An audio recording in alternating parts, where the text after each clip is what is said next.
অদ্ভুত উটের পিঠে চড়ছে দেশের ক্রিকেট। বাংলাদেশ খেলাধুলা, যেখানে খেলার চাইতে বোধ হয় ধুলোটাই বেশি, আর সেই ধুলোর আস্তরণ পরে একাকার, আলাদা করে বললে ক্রিকেট। আমরা এই মুহূর্তে আছি দুবাইয়ে। এশিয়া কাপের সব খবর আপনাদেরকে জানাচ্ছিলাম দুবাই থেকে। এই দুবাইয়ে একটা দারুণ ঘটনা ঘটেছে। এই দুবাইয়ে একটা ঘটনা না, একের পর এক ঘটনা ঘটছে। নামটা সাকিব আল হাসান বলেই বারবার এই দুবাইয়ের নামটা আসছে। এই দুবাই থেকে সাকিব আল হাসান দেশে যেতে পারেননি। এই দুবাইতেই সাকিব আল হাসানের দেশে যাওয়ার একটা সম্ভাবনা তৈরি হয়েছিল এই দুবাইয়ের বৈঠকে। সেই বিষয়গুলো নিয়ে আলোচনা করব। সাম্প্রতিক সময়ে সাকিব বেশ আলোচনায় আছেন তার একটা স্ট্যাটাস ঘিরে। তিনি যে পলাতক সরকার ছিলেন, সেই সরকারের প্রধানমন্ত্রী শেখ হাসিনাকে নিয়ে একটা স্ট্যাটাস দিয়েছিলেন, জন্মদিনের শুভেচ্ছা জানিয়েছিলেন। তারপর ক্রীড়া উপদেষ্টা আসিফ মাহমুদ সজীব ভুঁইয়া তিনি পাল্টা স্ট্যাটাস দেন। তারপর সাকিব আল হাসান আবারও পাল্টা স্ট্যাটাস দেন। তারপর আসিফ মাহমুদ সজীব ভুঁইয়া আবারও পাল্টা স্ট্যাটাস দেন। স্ট্যাটাসকে ঘিরে দেশের ক্রিকেট যেমন উত্তপ্ত, তাই তো বিসিবি নির্বাচনে তামিম ইকবাল সহ তার পুরো প্যানেল নাম প্রত্যাহার করার পরেও শেষ পর্যন্ত ঘুরে ফিরে আসছে এই সাকিব আল হাসান ইস্যু। সহকর্মী মামুনুর রশিদ যেমনটা বলছিলেন দুবাইয়ের সেই বৈঠকের কথা, কানাডা প্রবাসী ক্রীড়া সাংবাদিক আবু সাদাত তিনি এই নিয়ে একটা ভিডিও করেছিলেন এবং সেখানে তিনি চালিয়েছিলেন গেল বছর ভারত সিরিজের পরে, অর্থাৎ সাউথ আফ্রিকার বিপক্ষে সিরিজের আগে দুবাইতে নাকি আসিফ মাহমুদ সজীব ভুঁইয়ার একটি বৈঠক হয়েছিল। সেই বৈঠকে আসলে কি হয়েছিল, সাকিব আল হাসানের সাথে কেন বৈঠক হয়েছিল? সাকিব আল হাসান তখন ভারতে খেলছিলেন, তিনি ভারতে অবসর নিয়েছিলেন, টেস্ট আর খেলবেন না, দেশে গিয়ে একটা শেষ টেস্ট খেলতে চেয়েছিলেন দক্ষিণ আফ্রিকার বিপক্ষে। এবং তিনি সেখান থেকে আসলে দেশে যাননি। তিনি বলেছিলেন তিনি যদি দেশে গিয়ে এবং সেখান থেকে আবার আমেরিকায় যাওয়ার নিরাপত্তা দেওয়া হয় তাহলে তিনি দেশে যেয়ে শেষ টেস্টটা খেলতে চান। তিনি দুবাইতে চলে আসেন এবং সেখান থেকে তার আমেরিকায় যাওয়ার কথা ছিল।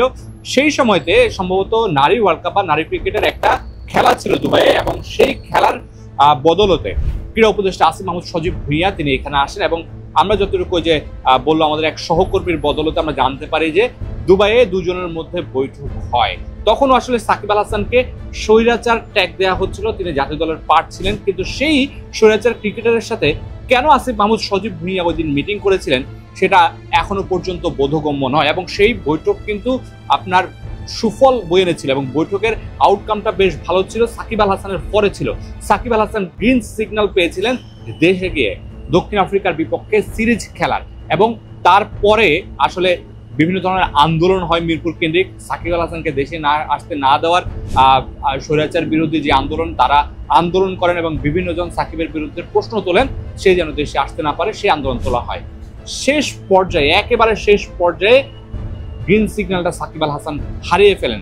তিনি আমেরিকা থেকে দুবাই এসেছিলেন, দুবাই হয়ে তার বাংলাদেশে যাওয়ার কথা, তখন তিনি দুবাইয়ে বাংলাদেশের ফ্লাইটটা ধরবেন, ঠিক আগ মুহূর্তে তাকে জানানো হয় নিরাপত্তাজনিত কারণে তার দেশে না যাওয়া ঠিক হবে, এবং সেটিও সেই সরকার থেকেই জানানো হয়, সরকার থেকেই তাকে নিষেধ করা হয় দেশে যেতে।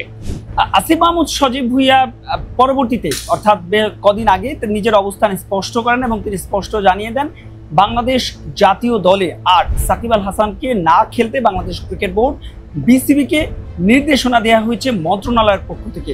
তবে এই ঘটনার সূত্রপাত অর্থাৎ সাকিব এবং আসিফ মাহমুদ সজীব ভুঁইয়ার এই স্ট্যাটাস পাল্টে স্ট্যাটাসের সূত্রপাত কিন্তু হয়েছিল একটা বেসরকারি টেলিভিশন চ্যানেলের আসিফ মাহমুদের একটি মন্তব্যের জেরে, এবং সেখানে তিনি বলেছিলেন সাকিব আল হাসানকে পাসপোর্ট পরিবর্তনে তিনি সহায়তা করেছিলেন। এরপর দিনই 5ই আগস্টের যে পলাতক সাবেক প্রধানমন্ত্রী শেখ হাসিনার জন্মদিন ছিল এবং সেই জন্মদিনে সাকিব আল হাসান তাকে তার জন্য একটি স্ট্যাটাস দেন। এরপরে আসিফ মাহমুদ সজীব ভুঁইয়া এবং সেই স্ট্যাটাস নিয়ে সারা দেশে একেবারে শোরগোল পড়ে যায়, এবং তারই পরিপ্রেক্ষিতে আসিফ মাহমুদ সজীব ভুঁইয়া লেখেন, যদিও তিনি সেখানে কোনো সাকিব আল হাসানের নাম উল্লেখ করেননি, তবে তার স্ট্যাটাসের ধরনে বোঝা যায় যে সেই ব্যক্তিটি সাকিব আল হাসান ছিলেন।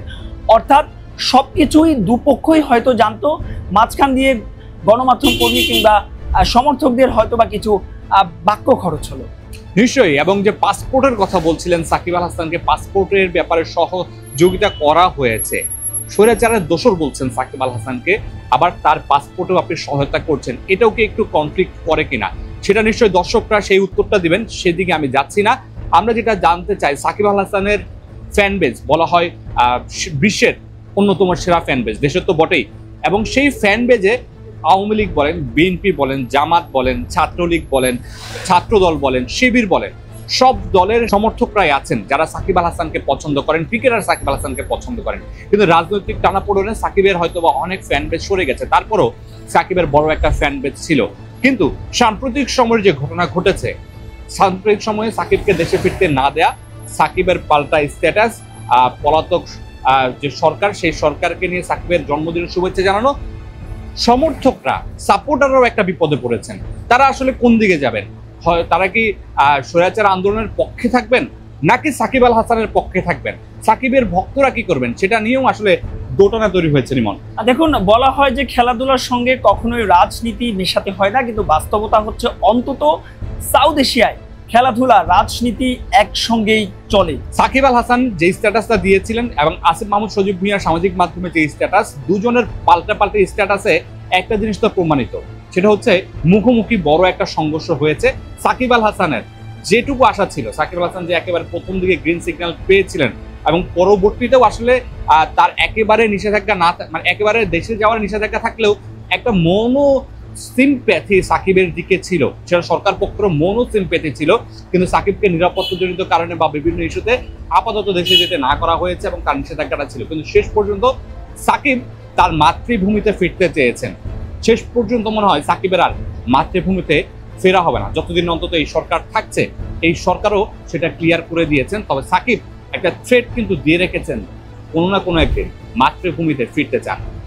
অর্থাৎ বলাই যায় বাংলাদেশ জাতীয় দলের সাকিব আল হাসান অধ্যায় আপাতত আনুষ্ঠানিকভাবে শেষ এই আলোচনা সমালোচনা। 5 আগস্টের আগে সাকিব আল হাসান সবচাইতে বেশি সমালোচিত ছিলেন এই আন্দোলনের পক্ষে কোনো স্ট্যাটাস না দেওয়ায়, আর সেই স্ট্যাটাসকে কেন্দ্র করে এবার আলোচনা সমালোচনা পাচ্ছে বাড়তি মাত্রা। সব মিলিয়ে এ যেন শেষ হয়েও হচ্ছে না শেষ। সাকিব আল হাসান 5 আগস্টের পরে একবার ক্ষমা চেয়েছিলেন সামাজিক যোগাযোগ মাধ্যমে, অনেক দর্শকরাই ক্ষমা করে দিয়েছেন, সবাই হয়তো বা না। সেই সাকিব আল হাসান দিন শেষে ক্ষমাটা পাননি, উল্টো তিরস্কার পাচ্ছেন। তাই তো ব্যক্তি সাকিব এবং রাজনৈতিক সাকিব, এই দুটো চরিত্র ভিন্নর কথা বলা হলেও এবং তাদের সমর্থকদের পক্ষ থেকে সে দাবিটা করার কথা হলেও, বাস্তবতা হচ্ছে চাইলেও এই দুটো চরিত্রকে একেবারেই আলাদা করা যাচ্ছে না। সবশেষ এশিয়া কাপে ফাইনালে ভারত পাকিস্তান রাজনীতি টেনে এনে ক্রিকেটের মাঠে যেমন ক্রিকেটটাকে কলুষিত করেছে, বাংলাদেশের ক্রিকেটে রাজনীতি টেনে এনে ক্রিকেটটাকে কলুষিত না করা হোক। যে শাস্তি পাওয়ার যোগ্য তাকে আইনিভাবে শাস্তি দেওয়া হোক, আর যে খেলার যোগ্য তাকে খেলতে দেওয়া হোক। নিশ্চয়ই বাংলাদেশের মানুষ সেই পক্ষেই থাকবে। Mamunur Rashid, star news, Dubai, সংযুক্ত আরব আমিরাত।